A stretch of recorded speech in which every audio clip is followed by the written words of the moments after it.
તોરીના સરપંચ પરેશ કોટડિયા પર તાલુકા પંચાયતના પ્રમુખ પ્રતિનિધિ યોગેશ પાનસુરિયાએ કર્યો હતો હુમલો। વડિયાના તોરી ગામના સરપંચ પર થયેલા હુમલા મામલે આવેદનપત્ર પાઠવાયું હતું। કુકાવાવ તાલુકા પંચાયતના મહિલા પ્રમુખના પતિ યોગેશ પાનસુરિયાએ હુમલો કર્યો હતો।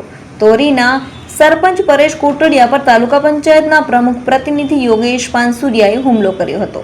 તોરી ગામમાં તાલુકા પંચાયત પ્રમુખના પ્રતિનિધિ દ્વારા અઠવાડિયામાં પહેલા માથાકૂટ થઈ હતી। અમરેલી એસપી અને અમરેલી કલેક્ટરને આવેદનપત્ર પાઠવાયું હતું। તોરી ગામના સ્થાનિકોએ આવેદનપત્ર પાઠવ્યું હતું।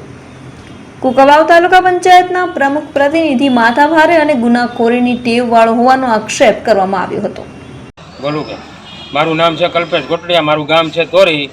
મારા ભાઈ ઉપર હુમલો થયો છે। કોણે હુમલો કર્યો? સરપંચના તાલુકા પંચાયતના સદસ્યના ઘરના યોગેશ પાનસુરિયાએ હુમલો કર્યો છે। ક્યાં કારણોસર? ખોટું કામ કરવું છે અને સમજાણું ગામમાં ટપાનું ખોટું કામ કરાવવું હતું, એટલે એ મંત્રી અને સરપંચને કે તમે સહી કરી દો, નકર એ કે છે ને તમને ઓલું કરવામાં આવશે। અને માઇન્ડ ક્રિમિનલ માઇન્ડ વાળો માણસ છે, એની ઉપર 5 FIR છે। તમને કહું છું હું, એક એસ્ટ્રોડિટીની વતન FIR છે વતન, અને ખોટી ફરિયાદો એવી રીતે કોઈ આખા ગામમાં સતત દારૂ પીવે છે, તોય પોલીસ વાળા એક્શન નથી લેતા। ગામમાં એ દારૂ ફૂલ વેચાય છે વતન, અને પીજીવીસીએલનું કનેક્શન એ ખોટું લીધેલું છે વતન, તમને કહું છું।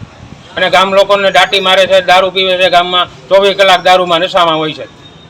યોગેશ પાનસુરિયા। તમારા ભાઈનું નામ શું છે ને શું હોદ્દો છે એની પાસે? મારા ભાઈનું નામ છે કોટડિયા પરેશભાઈ વિનોદરાય, સરપંચનો હોદ્દો ધરાવે છે। સરપંચ એ છે કે એમના પત્ની? નહીં, સરપંચ પોતે પરેશભાઈ છે।